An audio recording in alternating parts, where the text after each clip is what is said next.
Let's begin with the general organic chemistry. The first thing that we should know about organic chemistry is the types of hydrogen and carbon.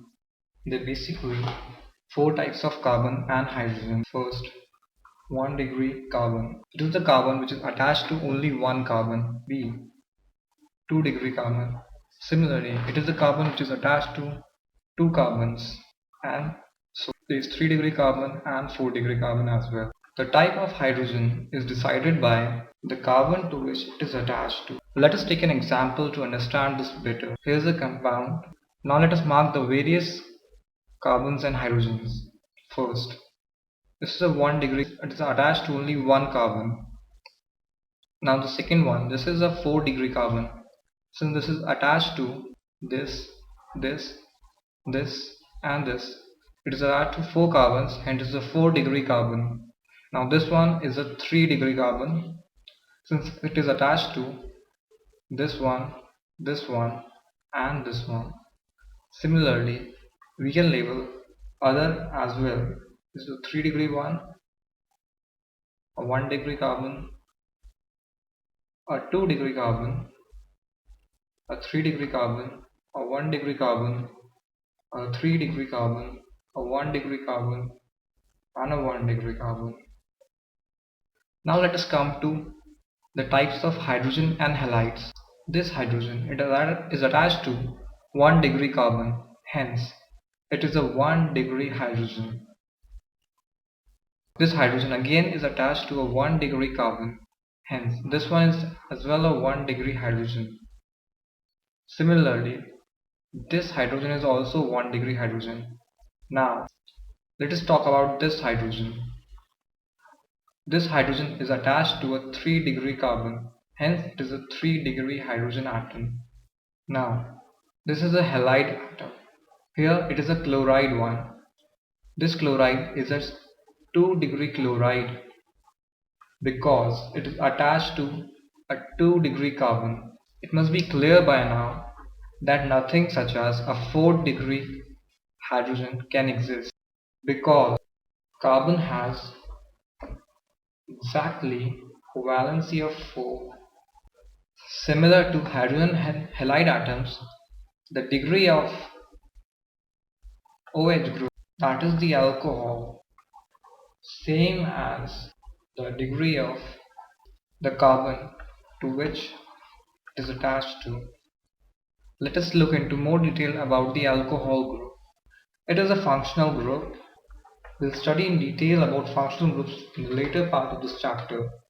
It is the OH group attached to sp3 hybridized carbon atom. The point to be noted out here is sp3 hybridized carbon atom. Not all OH groups are alcohol. Only those attached with the sp3 hybridized carbon atom are alcohols. Now let us talk about hydrocarbons. These are the organic compounds made up only of carbon and hydrogen. The general formula hence can be said to be CXHY. They are basically of two types, one saturated and other unsaturated. Saturated means only C single bond C are present. In other words, we can also say that all carbons are sp3 hybridized. The examples of saturated compounds are alkanes. We'll talk about alkanes later on. Now let's come to unsaturated hydrocarbons. A hydrocarbon is called unsaturated when there is at least one C double bond C or at least one C triple bond C present. In other words, we can say that there should be at least one sp2 or sp hybridized carbon. The examples of unsaturated are alkenes and alkynes. The most important thing is that all organic compounds can be considered as a derivative of hydrocarbons. The way these derivatives can be explained in this way. This is a alkane. To be specific, it is ethane. When we remove a hydrogen radical from it, an alkyl radical is formed. Here, this alkyl radical is ethyl radical. Now, when we add a functional group to it, here G represents a functional group. So the compound formed is CH2G. Let us remember that this is just to explain. This is not necessarily the exact mechanism by which the derivative of hydrocarbon is formed. In general, functional group determines the chemical properties, while the hydrocarbon part determines the physical property of the compound. Now let's get into the classification of organic compounds. Firstly, they are classified into two types: open chain, acyclic, or aliphatic. These are three different names for the same class of compounds. The other category is closed chain compounds. This category is again divided into two types: saturated and unsaturated. Again, the closed chain compounds are also divided into two categories: homocyclic or isocyclic, and the other one is heterocyclic. In homocyclic, all ring atoms are carbon atoms, while in case of heterocyclic, at least one ring atom is N, O, S, etc.